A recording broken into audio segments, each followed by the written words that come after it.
Welcome to the Make Your Mark podcast.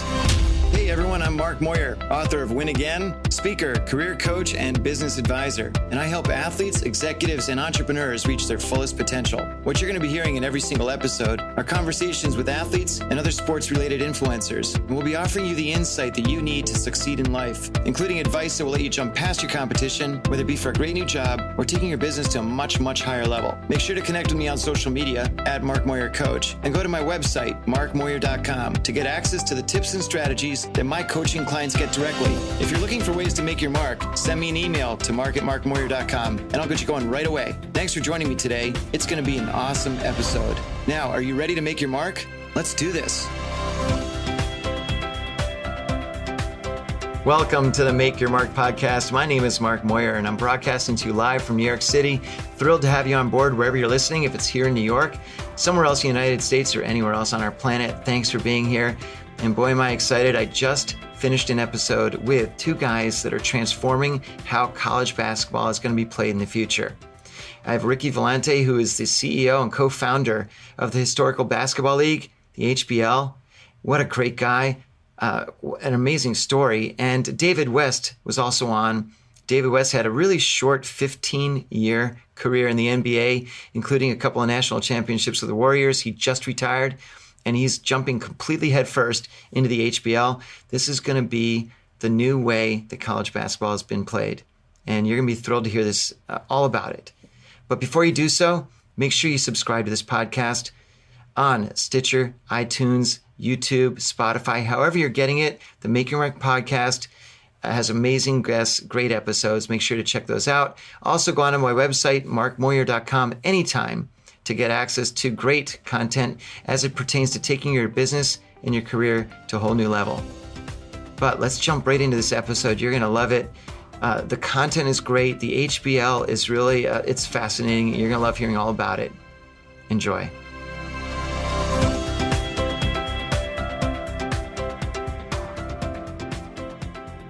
Welcome to the Make Your Mark podcast. My name is Mark Moyer, and I'm pretty damn excited to have a couple of guys on board today who are, what I believe, going to be launching something that's really going to be amazing going forward. And I'm going to not ruin the surprise and tell you what it is, but instead introduce these two gentlemen. I've got Ricky Volante, who's the CEO and co-founder of the HBL, and they'll tell you what that stands for, and David West, who played 26 minutes in the NBA. And maybe 27, and we'll talk about that as well. Welcome, gentlemen. Thanks for coming on the podcast. Thank you for having us today, Mark. Thank you. Thank you. My pleasure. So a lot of what we're going to be talking about today is the Historical Basketball League and what its mission is and who it's trying to bring in and really what the goals are. But before we do that, I'd love to get a quick little, maybe minute or so, a bio on each of you. I know that yes, you're both very accomplished in what you've done in the past, but really what we're focusing on now is how you're going to bring that into the HBL and really taking it, leaps forward. So first of all, we'll start with Ricky. Tell me a little bit about what you've been doing and really what prompted you to want to get involved with this, and maybe also a little bit about your background. Yeah, so I'm an attorney by trade. I have specialized in issues related to sports, film, and music. I've been doing that now for the last 4 years or so. Prior to that, while I was in college, I was a student athlete, never at the level that David was, but nevertheless got to experience the college sports model within Division II baseball. I am also, for about 5 minutes, was a sports agent and a music agent as well, representing a couple of soccer players around the world and a couple of musicians here in Cleveland. HBL, so Andy Schwartz, the other co-founder, and I, we started on this about 3 years ago. It started out of us writing a legal note together, analyzing the legal and economic impact of the O'Bannon decision, which was about name, image, and likeness rights of current and former student athletes. And in going through that writing process over a couple of months, we realized we had a lot in common, stayed in touch. He shared with me what was in its original iteration, the beginning and founding document for the HBL. And I was the first person to tell him not only that I think he was not crazy, but I was willing to put my name to it and work with him on it. So that was how a little bit about me and how the HBL started about, like I said, 3.5 years ago now. Well, and we'll jump into much more of that in a few minutes, but that's a great synopsis. Thanks. And David, tell me a little bit about what, not just, the basketball part of things, but I also know you do some other work. So let's touch on that. Yeah, I'm David West. Had a brief 15-year NBA career. Finished it off with the last two championships with the Golden State Warriors. Maybe about 8 years ago, got serious about preparing for life after basketball. So I dabbled in real estate, dabbled in some other ventures, some investment in Africa. Then, toward the end of my career, started to make some decisions about what I wanted to do. Maybe a week or so after I retired, a mutual friend by the name of Luke Bonner reached out, connected me with Ricky and Andy and Keith, Mecca, the other guys on the HBL team. Next few months, we, discussed things, relationships, plausibility of the idea of this concept of the HBL. And I decided to join the group. But again, this is a part of a journey. I used to wrestle with the decision of whether or not to go right back into basketball, whether or not I wanted to coach. But I think what the HBL has provided is an opportunity to sort of, work in the executive side, which I'm really interested in, work, again, in terms of the corporate structure of the group and the development of a business. These are things that I'm definitely interested in. So I guess I'm killing two birds with one stone, because I stay in basketball. I get to engage in something that I know well, and I love, being a part of the basketball family. And then also having an opportunity to engage in the business side of things and help grow the business. Well, that's great. And so going back even further, you graduated from Xavier, correct? Or you attended Xavier? Yes. Now, when you were there, was there any of that thought process that a lot of the students have now, the student athletes have now, of, geez, we're doing all this stuff to gain prominence for our schools. We're sort of suffering because of that in an extent. I mean, did you notice it back then, or not too much? No, when you're inside of it, inside the bubble, you don't necessarily feel it. And we didn't. I know I didn't personally. It wasn't until later. I remember when the football stuff went down with Ohio State, and the punishments that some of the guys were getting. And then, as the revenues began to creep up in terms of what the NCAA does in March, my views about whether or not, to compensate players and the disadvantages of the system, outweighed, sort of the outcomes that I saw. And then particularly being in the NBA and experiencing young guys come in year after year, not feeling like they were as prepared as they should be, particularly that they spent, all this time and effort and energy at universities. That's what sort of piqued my interest and got me on the other side. That's great. So Ricky, tell me a little bit about, if someone says, well, what is the HBL? And we'll talk about the elements, but how do you describe it in, sort of 10 seconds? Yeah, so the HBL is a college basketball league that has been developed to eliminate the inefficiencies that exist in the traditional system. And our overall goal, we are striving to become the premier destination for college basketball talent across the globe. That's great. And so let's say I am at one of the top high schools or I'm at Chaminade, or I'm somewhere, I'm a senior and I'm thinking, geez, or maybe I'm junior still and I'm thinking, well, where am I going to go to college next? What should I do? And then poof, here comes along the HBL. And what's the appeal to me of tell me a little bit about the process of maybe bringing me into the fold as a student, and what are my options going forward? Yeah, well, maybe I'll touch on the business side, and I'll let David touch on more the basketball side and how that we will actually interact with those sorts of recruits. So, I mean, on the business side, for a prominent college basketball player, which we'll talk a little bit about Zion, just because he's the one that everybody thinks about right now. But obviously, he's a unique and special case. So this by no means applies to everybody. But an individual such as Zion right now has essentially two options. You can go into the traditional model, essentially bide your time for your 1 year, go to March Madness, play it out, and receive something. I mean, you get a scholarship, but what you really get for that, there's a lot of questions around that. Or you can go to the G League or go overseas and get compensated, but then forego any sort of educational opportunity that you might want to have.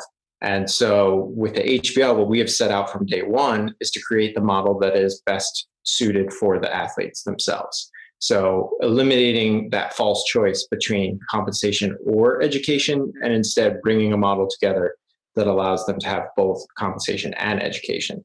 The salaries, to get that out of the way, the salary range we're talking about is $50,000 to $150,000 per season.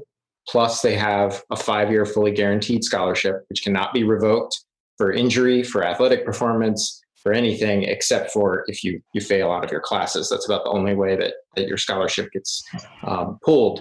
And even if a guy like Zion comes into our system for a single season, the remainder of those 4 years on his scholarship awaits him if the day ever comes that he wants to go back and complete his degree. So regardless of the institution that you're interested in going to, you can still go and get your education from that university in our model, while also having the economic opportunities that you get by playing in the HBL. Plus, the other side of it is you can sign endorsement agreements or sponsorship deals and monetize your name, image, and likeness, and have an agent represent you in those matters in our system. And honestly, that can be worth substantially more than that 50 to 150K if handled right. So that's a big plus. And in terms of the game side of things, David, what are we offering them? Well, you're offering them a basketball development process that we know isn't up to par. From my experience, right, guys coming in the league being underdeveloped, it being something that's whispered about, and we really seek to address it. We're going to create a basketball environment that's conducive to a pro environment. So they're going to play, I think it's 22 games if we roll with the 12 teams plus playoffs. So it's a pretty condensed schedule, particularly for college guys. We're going to rev them up in terms of their off season being during their school year. So they're addressing their academics, being students, but also addressing their personal skill development, weight training. There's certain ways that we're not going to reveal all our secrets, but there are certain things we're going to do to make sure that these guys are getting as prepared as they possibly can, interacting with the people that can best prepare them for the next step, and really not playing the pro game with this amateurism versus pro, because what happens is they go into the current system, they go into the current school system, and they're trying to live this lie that they're athletes or that they're students, and they don't know which one to put first. But everyone knows that these guys are there to play sports. And so we're not going to blur the lines for them. We're going to make things very clear. We're going to compensate them on the basketball side. That's going to happen in the summer. And then during the winter and spring, it's where we're going to invest in you, invest in your personal development, your education, your skill development, get you stronger, get you adjusted to living away from home, and help you prepare for that next step, which is the NBA. And in terms of the coaching that you're hoping to bring in, I mean, that's obviously essential, right? And I'm assuming you're coaching more of an NBA style. Yeah, and the thing about it is, people want to coach, guys want to coach. We have to make the opportunity. We'll find quality people that want to be a part of this, that want to guide young men, that want to coach and develop themselves. I don't think that'll be a problem. I mean, there are a bunch of, I've got great contacts at the NBA level. I know a lot of the up-and-comers, the guys who on the cusp, and we're going to be a great place again for that level of coaching and that level of professionalism. That's great. So what is the goal right now in terms of, let's say, you need to do obviously a lot of things to do, right? Now, one of them is to bring in the colleges, the universities that want to be a part of this, right? And then that's interesting because is there some sort of, if I decide to play for one of the teams, and we'll talk about how what the model is in a minute. If I want to play for one of the teams and I want to attend the university of whatever it is, wherever, Arkansas or something. Now, is the NCAA going to be kind of ticked off at the University of Arkansas for accepting me to go just take classes there? Yeah. So that's a great question. And that's where, a lot of people think of the NCAA and think that there is some of these retributive actions that they'll be able to take against institutions. But at the end of the day, the NCAA only has power over the athletic departments of these universities. And for the most part, they're on every single campus almost. There is a disconnect between the academic side of a university and the athletic side of the university.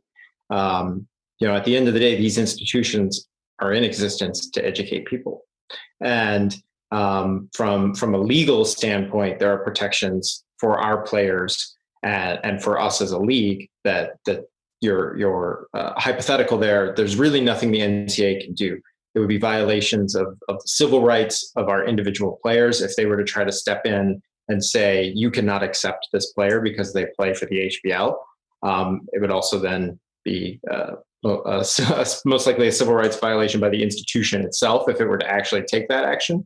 But I don't even think we would get to that point. The institutions, for the most part, at least none that I've spoken to or any professors or deans that I've spoken to have even suggested that would be on their radar, because at the end of the day, if they accept one of our athletes to come into their system, whether it's for a year or for 5 years, you have someone who has significant earning potential over the course of their life that is going to represent that institution in a meaningful way, whether, again, it's for 1 year or for 5 years. So the academic side of an institution has really no benefit to rejecting or declining one of our players to come onto their campus and into their university, because it's going to be a wealthy individual, whether it's just through our salaries and they go into life after basketball, or if they happen to be the next David West and they're earning tens of millions of dollars a year, that's probably someone you want donating back to your institution when the day comes.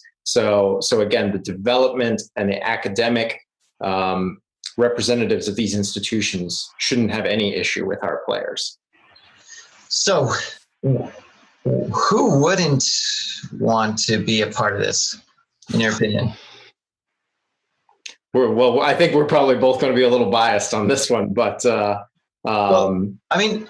makes so obviously you paint a great picture, though. I mean, if I'm, but obviously I need to, as a player, I still need to try out. Obviously, it's not I don't have automatic entry into the HBL just because I decide I'm a good player. There's, right. I'm assuming, obviously, some level of tryouts, and there's going to be maybe some sort of scouting going on to decide, okay, well, this guy over at so-and-so, he, whatever high school is incredible. Let's talk to him. So what is the recruiting process, or how's that work? Yeah, it won't look all that different from a major university or a major program. I mean, we are going to, and with David leading the way, identify prospects for future recruiting classes. We're going to scout them throughout their high school and AAU careers. We're going to put our offer in front of them. It just so happens that our offer comes along with a salary. Coach K's offer is only a scholarship. On Coach K, but I get it though. But you're right.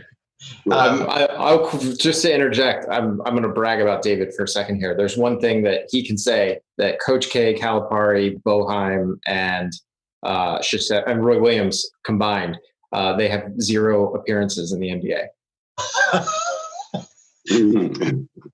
Good point. Well stated. And they have less than 26 minutes of playing time. That's right. That's great. Very funny. So maybe David will show up with his rings on each hand too. I like that. And they're pretty big rings. Now, so with that said, let's talk a minute about the model here, because it's pretty different than anything else that's out there right now. And both of you can chime in on this, but if I'm curious about, well, gee, am I going to go play with the New York whoever's or the LA whoever's, or how's that going to work? I'll start. Well, it's quite simple when you think about it. So what we've done is we've just swapped the timing of it. Our games are going to be in the summer. And if you think about summertime, kids out of school, so our demographic will be a bit younger. We want to have an environment where parents can drop their 13, 14, 15-year-old, 16-year-old kids off to games for a couple hours, feel safe, come enjoy some summer basketball, right? There's no stress of school or anything on both sides. So our demographic is going to be a bit different. We also, again, moving out of the summer into the fall, we're addressing these kids as now students because they shift. We want to provide multiple educational tracks for them. So that'll be 2-year, 4-year, vocational, technical, community colleges, whatever educational track that student, our academic advisor, and that family feels is most beneficial for that student. During that period, they'll train, they'll get one-on-one instruction, they'll get development instruction, and then in December or so, during winter break, our desire is to take 2 all-star teams on an international journey, let them play international teams, let them get exposure to international markets, bring those guys back home, start their second half of the year, similar to the first, development, personal skill development training. And then toward the spring, we have a combine where we show our guys off to the pro leagues, and that combine is sort of a graduation into May, which would basically be a training camp leading into our season beginning again in June. Again, our model is going to be based on an NBA system, so NBA minutes, NBA timing, NBA pace, shot clock, rules. So they're going to get full Monty. And then the other benefit of the model is that the particular style of basketball doesn't exist. So there's nowhere you can go and watch guys who are not in the NBA play by NBA rules, which is something that we haven't talked about much. But it is it's a dynamic of the game because just by virtue of the rules, it'll be a much faster game. So I'm interested to see how fast these young kids can actually play at that pro pace. So if you're looking at a player, somebody who wants to come into the league, or people are questioning how it's going to work, I think when you just think a little bit different, think about the summertime, enjoying the environment, the family. Obviously, we can play with venues and different opportunities during the summer because of the weather. So I think that makes it generally a better opportunity. People are in better moods. Kids aren't in school in the summer. So we're going to take advantage of that.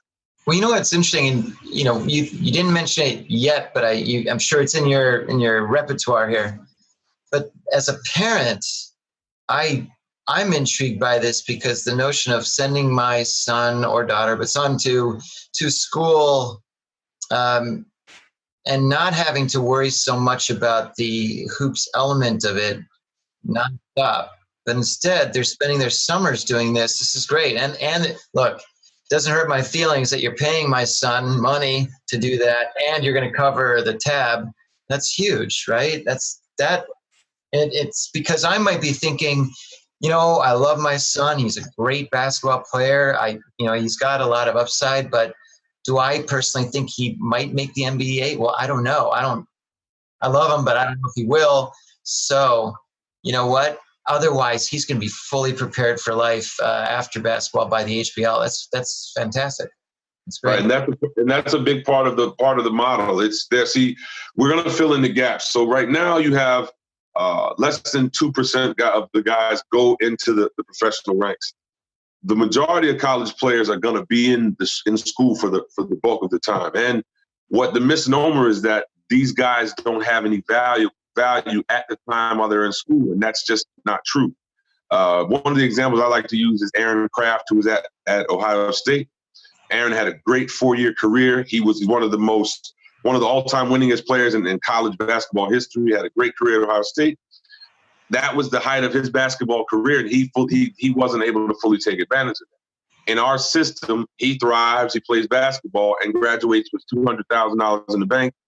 He's had some experience. He's had legitimate academics because we're not interrupting his school year with basketball travel and missing classes and missing tests. So I think that ultimately, even for a guy who's not going to go on to the next level, but he's a great talent for the college age. The league is very beneficial for those guys as well. Well, and he's got the head start of the $200,000. That helps, right? Right. Absolutely. Great. Good. All right. And then the business side of the model. Tell me more about, Ricky, some of the way that from the, let's say, the front office perspective, how are things structured, and how do I understand who my son might play for, and how things all work from that side? Right. So we've set up the HBL to be a single entity. And the most important thing that means is that all the teams are owned by the HBL. All of the players, all the coaches, all of the staff are employed by the HBL, not by their individual team. This model, to some extent, is used in the MLS. So rather than having team owners, you have investor operators who operate the business side of those teams. Where our model diverts from the MLS model is that David and the basketball operations team for the HBL is going to oversee that from a centralized perspective, the population of our rosters, the scouting, the recruiting, the contract offers to our players. All of that is going to be done centrally by the HBL. But so our investor operators, though, will get the opportunity, kind of like a minor league baseball owner, to create the atmosphere, to operate the venue, to have your localized sponsorships and partnerships with local companies that are done, at that next level down. Meanwhile, the HBL will be doing league-wide deals across the board because we own all of the teams. And one of the reasons why, there's a few reasons why we did this. One, we wanted to have stability for the league, which you've seen in particular in the United States over the last 3 or 4 decades, when upstart leagues have tried to challenge incumbents, is that you end up with one person who is very adamant about spending more than everybody else. And generally the result of that is either that team is successful, all the other teams try to spend to keep up with them, and then the entire league becomes unstable, or in vice versa, that person who's outspending everybody else doesn't know what they're doing. And so they run their personal team into the ground, which still, if any team falls, it creates instability across the entire league.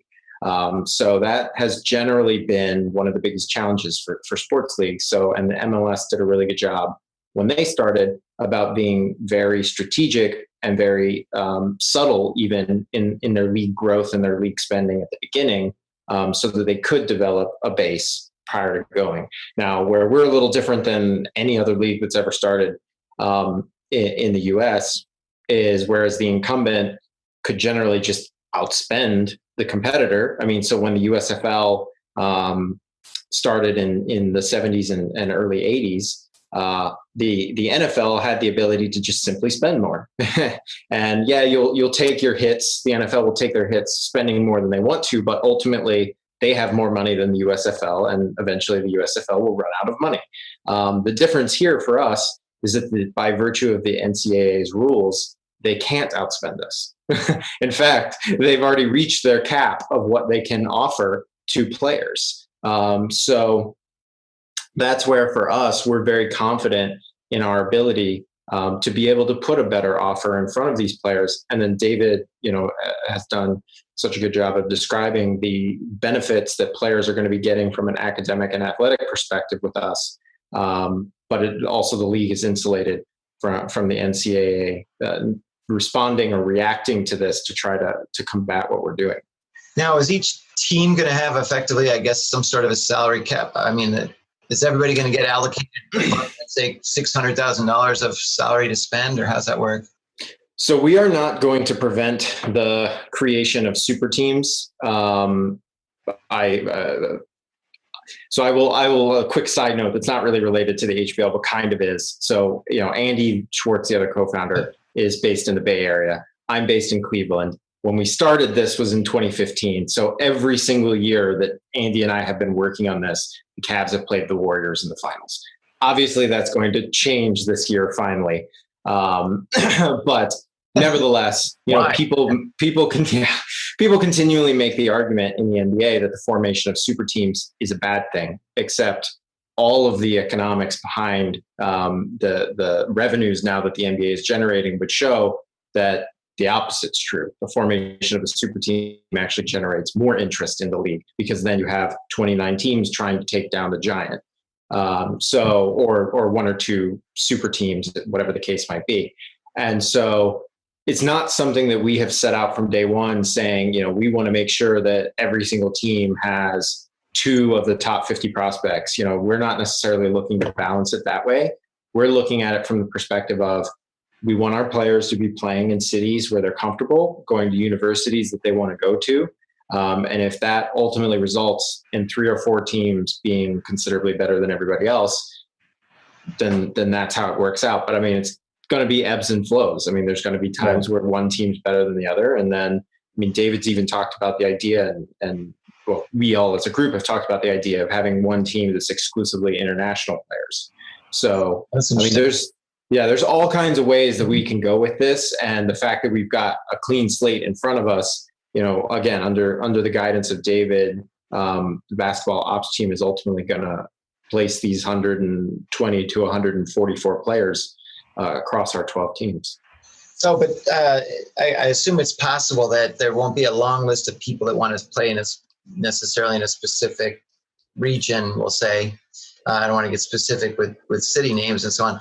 But on the flip side, I guess the other thought is, if you're saying that you're paying everybody 50 to 150 in that range, is conceptually the New York team going to be able to pay everybody the 150, and then the team from wherever is going to be forced to pay the other 50, or is everybody going to kind of get the same amount, sort of thing? Well, that's a great question. And so one, just to take a step back with the team. So we've released the list of 20 markets that we're currently assessing. It's on our website if anybody wants to check it out. Each of those markets that were selected, we had 3 main motivating factors in selecting them. 1, we wanted it to be an attractive city to live for an 18-year-old. 2, we wanted to have a high density of universities in that area to maximize the number of choices that they have. And 3, we wanted it to be commercially appealing from the league standpoint, so that sponsors would be interested in having teams in those areas. So there really is, yes, New York City, Brooklyn, Miami, Los Angeles, some of the cities that jump to mind that, kids are going to want to live in and play for. But at the end of the day, there's only 10 to 12 roster spots per team. And to your point, there are ways that we can manipulate, sounds bad, but is probably the right word. The contract offers to players to try to incentivize them to go to certain markets. And if they choose, so the example we always use is, say we've got three really good players already on the Oakland team, no good players on the Cleveland team, and 1 good player in the New York team. And they say those are the 3 markets that we're interested in playing in. David and I might go back to the kid and to their family and say, for the Oakland team, it'll be $75,000. Here's your contract offer. For the Cleveland team, because we would like you to be there, it's $150. If you go to New York, it's $125 or it's $140 or something like that. Right. And then it's up to the family. We don't push them in any direction. We don't want to be patronizing in any way. Right.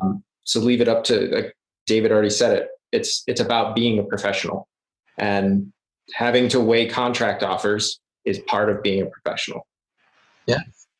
That's fantastic. So do you sense that conceptually over the next few years, as this hopefully grows, does that number increase along with it? Or are you trying to think, well, geez, we should still keep it at a certain amount anyway? Or what do you think? I'll let David take the first crack.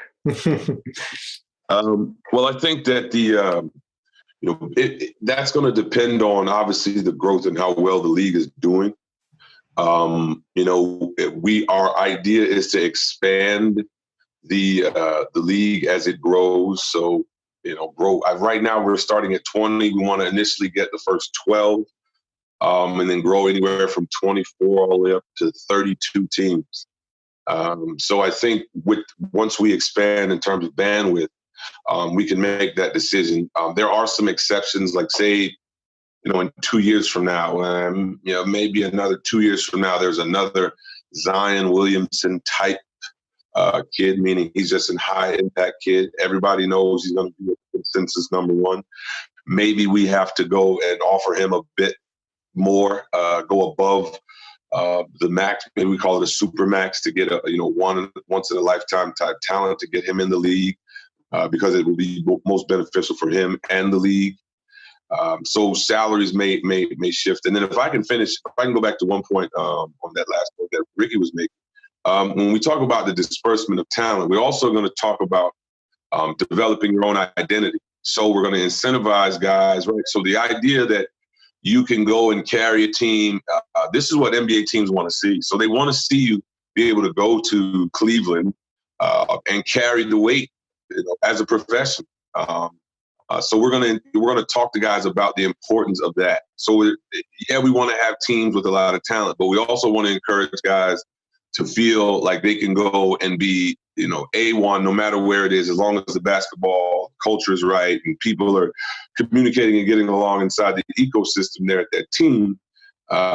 These guys are gonna talent will be dispersed. We'll have some, obviously Miami, right, New York and LA.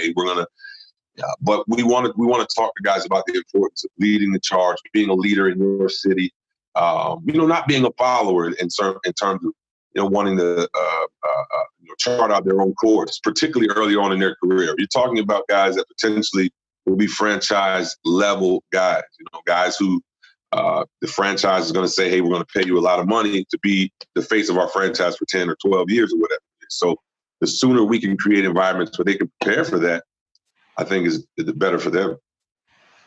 That's great. So look, one of the things that's, and we spoke about this a little bit before we started recording, but one of the things that's very near and dear to me is really, I work with a lot of athletes and helping them when they're either thinking about leaving the game or they've left the game, and helping them really with the rest of their lives and what they do next. And what's really appealing to me about what you're talking about with the HBL is that I like how you seem to be preparing them even as young as 18 for, and I don't want to say life after basketball, because when you're 18, 19, 20, you're not thinking about what's happening when you're 35. That might as well be your 135, right?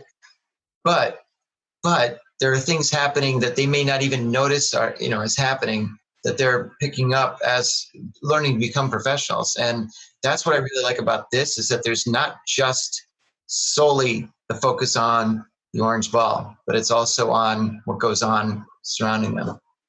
Right. And I think that's a good point. We, if you think about the way that we have the system structured, so these guys will have an opportunity to play basketball and just basketball. So then when we talk about the academic pursuits and sort of setting them up for the long haul, this is when the ball stops bouncing, right? They actually have a chance to go into a field of study that they feel is going to be beneficial to them now and then potentially later on, as opposed to having to find something to fit in the meantime to accommodate the university that they're in. So for us, I think the importance is getting that, meeting that need in terms of the educational pursuit. A guy wants to be in media, he can take media courses, be in media training. If he wants to begin to develop, production, he can go to media school and there are different opportunities that are available. Online courses, like I said, community colleges, the basic development things that guys don't get early on. So early financial literacy, public speaking, media training. These are some of the things that we can offer specifically that we know are going to help guys in their careers. And once the sport stops, they're going to be able to already be prepared to deal with some of the challenges they face. See, that's fantastic.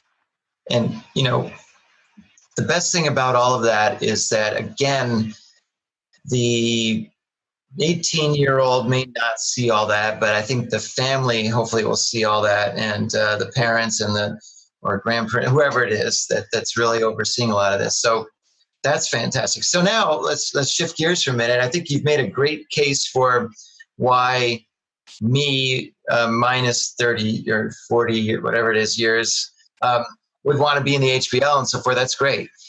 But now let's talk about the investor side of things. Let's say I'm a multi-hundredaire, which I am. I've got hundreds of dollars, and I want to invest in the HBL. I like what I see, and it sounds really wonderful. But what are my options? I've got a checkbook, and I want to jump in. Where do you see, like, who do you want to be partnering with, and who do you want involved? Yeah. So I guess to start with, there are three different ways for that money to go towards what we're doing. Starting with just the for-profit side with the HBL. There is, circling back to the single entity, there's some uniqueness to that structure. So you have the opportunity to be an investor operator, like we said, and operate the business side of our teams on a localized market level. The thing that makes being an investor operator attractive in a single entity model, and again, this is what the MLS does. So it's not like I just threw something together out of thin air and created it. You get basically two bites at the apple. You get a management fee up front, and then you're also, again, investor operator. You're also an investor in the league. So you're going to get paid out based on your ownership in the league of the net profits. So you get paid twice if you're an investor operator. So that's option number one. Option number two is you don't necessarily have an interest in operating a team, but you do want to just be financially involved with the HBL. You have the opportunity to then just be a passive league investor, which in that case, you have your shares and you get paid out based on the net revenue or net profit, once, when that money is distributed at the end of each year. The third option, which is interesting for those that are more involved with the social impact, philanthropic side of things. We have a sister nonprofit foundation. Our 501c3 status is pending. We expect for it to be approved, but obviously we can't make a guarantee yet. And so people are able to make a donation to the HBL Foundation. And the foundation has three main initiatives. Initiative number one is to fund the scholarships for our athletes. Initiative number two is a scholarship fund to increase diversity in other sectors of sport. So not non-athletes, basically anybody else that's involved in the game.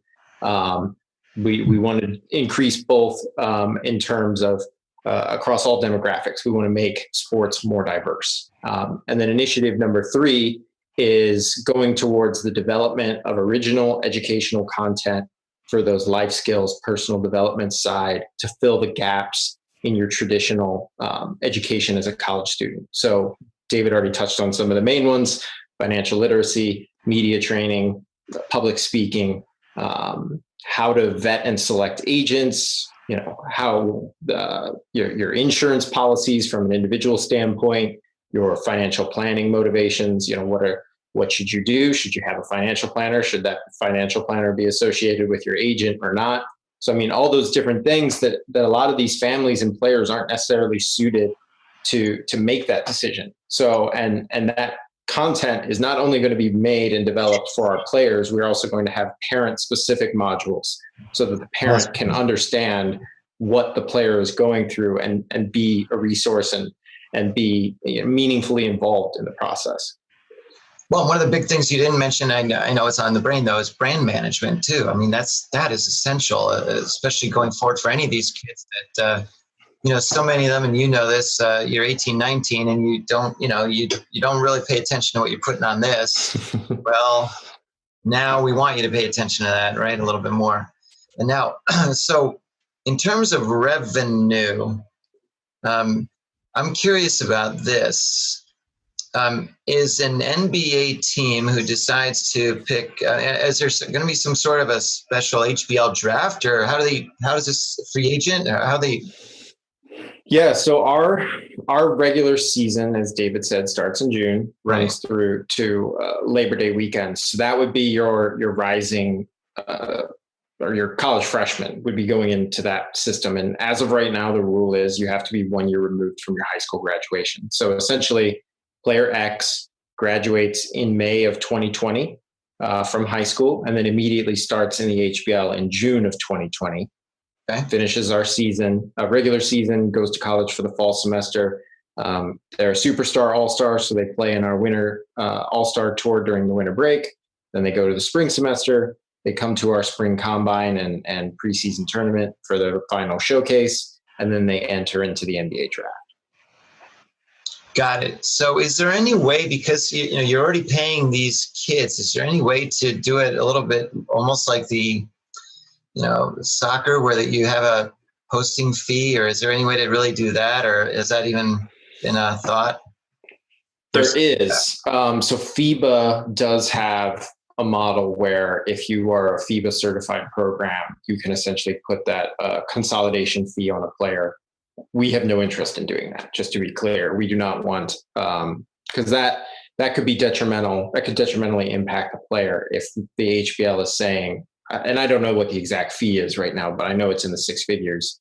If we were to say to the NBA, every player that you select from our league, you have to pay us whatever that fee is, then that might lessen the chances of a team selecting one of our players. So we looked at it, but we really don't have any interest in doing it. Gotcha. So in terms of revenue streams that come in because of the HBL, where do you foresee the different streams coming from and in? Well, I think if you think about the model that the NBA has, you've got individual licensing, which doesn't exist at the collegiate level, group licensing, which doesn't exist at the collegiate level, the trading card level, and then the video game. All four of those combated with the idea that a lot of these players have social media presence and public presence a lot of way before they pick a university, but they haven't been given an opportunity to figure out how to organize it and monetize it. So they lose that value going into the university. So the idea that they can sign individual endorsement deals, the league can sign endorsement deals. The revenue is there. The current model as it stands is probably going to top get somewhere close to $3 billion this year. So we're thinking about, just the idea of what that market looks like. Those five different areas, excuse me, that I mentioned, the NCAA can't adjust to meet that need. And they're actually leaving those options on the table, and they can't adjust their model to include those business models. And so we're going to use those, and then obviously think about, bringing the top talent over into our league, and we think the revenue will be there. Because I don't know if I don't know how substantial the actual game revenue, ticket revenue might be necessarily, right? Or what are you thinking in that? Yeah. I forgot to mention the digital side. Like, we're not going to go traditional hardline. We're going to go for digital stream. To reach, again, our demographic is going to be a bit different. Our demographic is going to be plugged into, the future. So they're not sit on the couch, watch TV folks anyway. So we're looking for, again, the ability to broadcast our games via the digital model. So when we think about ticket sales, our venues, we're going to be in rodeo-sized facilities. So we assume we'll sell some tickets, but our idea is to create an environment that we can really sell via stream. That's great. Good. Yeah. To add, David touched on group licensing, individual licensing, which right now the NCAA doesn't have, but the NBA does. That is definitely going to be a key source of revenue for us. Personalized jerseys. I mean, just think about right now, if there were Zion Williamson Duke jerseys, how many of those would sell? LeBron would probably be wearing them walking into his games after he showed up courtside the other day. So, I mean, and there have been estimations that Zion individually could generate $7 to $10 million this 1 year while he's in Duke, if he was able to individually monetize his name, image, and likeness rights. So through our system, we have a group licensing scheme which will resemble the NBA, so that our players can do all of those things and receive residuals for their personalized jerseys sold. So obviously that's beneficial to the league, but it's also very beneficial to the player. And to your earlier point, Mark, that $150,000 that they get may end up being tiny compared to what they get from a licensing standpoint. But then also for the league, so streaming rights are very important. Naming rights of both the league and potentially our teams. Our apparel partner is going to be a key category for us. But then the general portfolio that any league goes through. Official airline, official hotel partner. The car of the HBL, official car of the HBL. All those various things. We plan to fully monetize them just like any of the other professional leagues do. That's great. So when does this all, I know this is all starting, but what's the plan for getting the first set of players in? Team of the investor operators, I think is what David and I are most focused on. And David mentioned this earlier, the environment that they're coming into. So from a league-wide standpoint, David is the face of our basketball ops. But there's going to be more to it than that. You're going to have who's your head coach, who's the coaching staff, who's the investor operator that you're going to be interacting with in that individual market. So the next domino to fall for us is getting these investor operators in place. We are currently marketing those 20 cities. Conversations are ongoing with individuals and groups that we think are well qualified to operate the business side, but also provide name brand recognition for the HBL for us to have that association with them. And then the next step after that is to start to just continue to fill in the picture so that when David goes and sits down with, the top prospect from the class of 2020, and he's saying, well, I might want to go to Cleveland, I might want to go to Oakland, I might want to go to Miami. David's saying, okay, here's the investor operator, here's the head coach, here's your strength and conditioning coach, here's the program you're going to go through, here's a list of universities that you would be able to attend, so that they have that full picture. And we're looking to have all that in place during and by the middle to end of this summer, so that when early signing period starts in October, we can get in front of these kids and put the contract offers in front of them. Look, by the way, and you know this, the amount of talent out there is incredible. And I think that, right now, if I had the option of attending a top basketball school or not, maybe I'm still haven't reached my potential, and I'm not getting picked by some of the top ones. I'm maybe looking at a mid-tier or a D2 or D3 school, whatever it might be. But now I have your option, and I can grow into that potential a lot easier. I think this is great. Now, in terms we also of, haven't mentioned international players. Right. Oftentimes are overlooked. Yeah. I was just. That's absolutely. We've done a few of these interviews together, so we generally know where we like to go. I like that. But international players, and also I think the other one, David, is transfers. We haven't even touched on that part yet. Yeah. Go ahead, tell me about that. Well, so when people think of a transfer right now, you think of the transfer portal, changing schools, those sorts of things. Right. But transferring into the HBL does not necessarily mean leaving your institution. So if you're at the University of Florida and you don't want to be a Gator next year, you want to be playing for the Miami HBL team. The HBL could take on your scholarship, essentially replace your athletic scholarship with one of our scholarships. You can maintain your seat at Florida and play for our, Miami HBL team in the summers. So it's not necessarily a traditional transfer in the sense that we think of them right now. Now, if a player also, if in addition to no longer wanting to be a Gator, they no longer want to live in Gainesville and they want to go to the University of Miami and play for our Miami team, they could also do that. That's incredible. So with all this said, how does the NCAA feel about all this? Yeah. Honestly, we just have to we can't worry about it. Our biggest thing is the opportunity that we want to create. We want to solely just focus on creating another opportunity, another choice for young athletes who may not want to go down the only hole that they're given. And so it's our job to create that, make it real for them. And we just can't worry about what's in place because that's going to be there.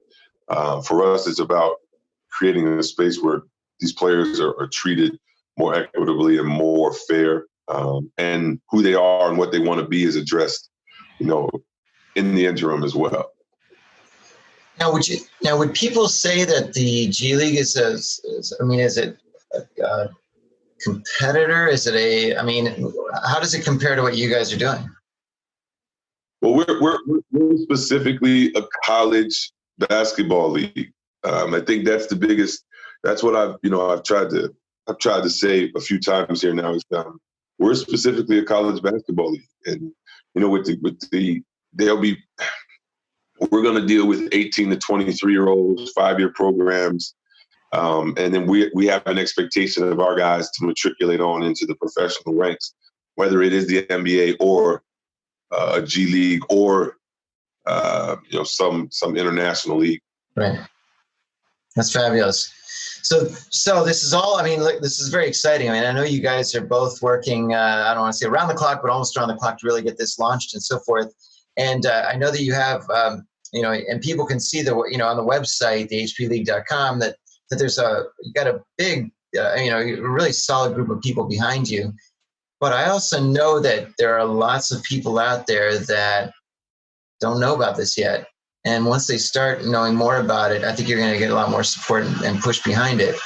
And so it's really just, it's up to get some of the investors in. And once they get involved, they're going to obviously all reach out to their own networks to get the word out. But at face value right now, and I'm just learning about this myself. I hadn't read about you guys yet, unfortunately, beforehand. And now that I know about it, this sounds fabulous. It's I don't see really too many holes in it. It sounds like a great way to go. Yeah, I appreciate that. We're really focused, like I said, on creating the best model for the athletes, thinking about it from their perspective exclusively. And I think that there's going to be some amazing results by making the athletes feel comfortable, allowing them to thrive as both basketball players and individuals. Again, I think the social and cultural change that's going to result from this, I don't even think we can really quantify what it's going to look like right now, but I think it's going to be very impactful overall.